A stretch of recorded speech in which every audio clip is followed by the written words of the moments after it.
खास गरी मच्योर केटाहरूसँग चाहिँ डेट गर्न र बिहा गर्न चाहिँ एकदमै नराम्रो कुरा नै हो भनेर भन्छ कि किन भन्दाखेरि चाहिँ होइन केही कुराको झगडा पर्यो रे केही भइहाल्यो नि ल सरी नि त सल्भ भइ नै हाल्छ अरे कि त्यो हुँदैन झगडै गर्न पाउँदैन के अरे आर्ग्युमेन्टै हुँदैन अनि पछि अब त्यो प्याम्पर्ड फिल पनि गर्न पाउँदैन अरे कि किनभने त्यो झगडा गरिरहेको बेलामा अलिकति हुन्छ नि तिमीले मलाई यस्तो गरेको थियो भन्दाखेरि ल ठिकै छ फर्स्टमा सरी भनिदिन्छ अरे कि त्यस्तो हो के हो कस्तो अब त्यो चिज के अरे कन्फ्लिक्ट कुनै केही पनि नहोस् भन्ने चाहनामा पुगेको बेलामा चाहिँ उयो हुन्छ नि यस्तो गरेर फोन झारिदिएको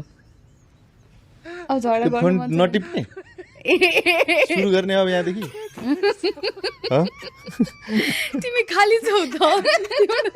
म यहाँसम्म न्युरिन सक्दिनँ कि काम गर्नु टाढ तोकेको छ सुरु त जसरी गर्दा पनि भयो होइन किन खसाएको त त्यो जानी यतिकै बसिरहेको थियो त्यो फोन तिमीले किन्दै हो भन्दाखेरि हो भनिहाल्छ बुढीले किन्दै हो सुरु भइहाल्यो त्यस पछाडि अनि सो पिस अफ माइन्ड भन्ने चिज पनि एउटा केटाहरूको लागि चाहिँ एकदमै ठुलो कुरा हो क्या पिस अफ माइन्ड केटीहरूको लागि पनि हो त्यही भने हो